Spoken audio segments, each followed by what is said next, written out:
तर याच्यामध्ये या सर्व तीर्थस्थळांचा हे करावा, मुख्यमंत्री तीर्थदर्शन योजना करावी अशी मागणी आहे त्यांची। अध्यक्ष महोदय, मी सांगतो आपल्याला की वयोश्री योजना देखील आपण केलेली आहे। ज्येष्ठांना वयोश्री योजना आपण केली। हॉस्पिटलमध्ये आरोग्याची तपासणी असेल, त्यांना औषधोपचार असेल, त्यांना देखील आपण आरोग्य विभागाला मी सूचना दिलेल्या आहेत। त्यांना एक वेगळं ते गेल्याबरोबर त्यांना उपचार त्यांना मिळाले पाहिजे, ती देखील आपण योजना केलेली आहे। आणि ज्येष्ठांसाठी आपण ही जी काय आता आपण मुख्यमंत्री तीर्थ दर्शन योजना हे आपण सुरू करत असताना याच्यामध्ये आज आपण एक धोरण ठरवूया, एक पॉलिसी ठरवूया, नियमावली करूया आणि त्याच्यामधून दर वर्षाला किती लोकांना आपण देऊ शकतो, 5000 लोकांना पाठवू शकतो, 10000 लोकांना पाठवू शकतो, अशा प्रकारची नियमावली करू।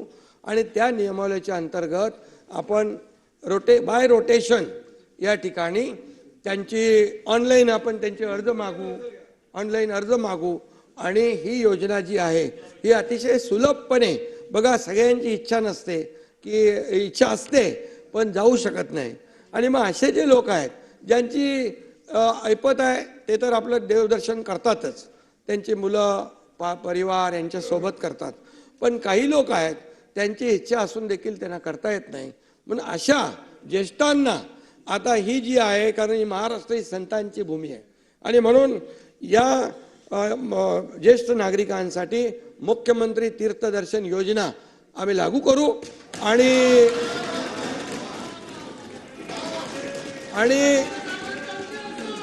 त्याचाही आशीर्वाद सरकारला मिळेल, तुम्हाला थोडा मिळेल, आम्हाला जास्त मिळेल।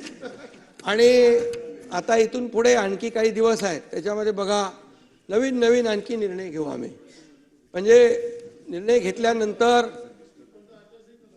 नाही, आचारसंहितेला टाइम आहे अजून। आता हे योजना आम्ही राबवणार ताबडतोब, हे लगेच सुरू होणार।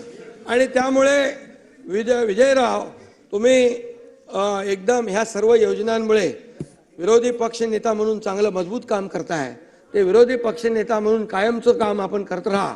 आणि असे तुम्ही काल नाना पटोले आणि या सगळ्यांना सोडून ते गेले आणि तुम्हाला तिकडे मीडियावर तुम्हालाच बघत होतो फक्त, सगळ्यां विरोधी पक्ष नेते नव्हते, कारण त्यांना माहित होतं की आता हा जो काही अर्थसंकल्प त्यांचं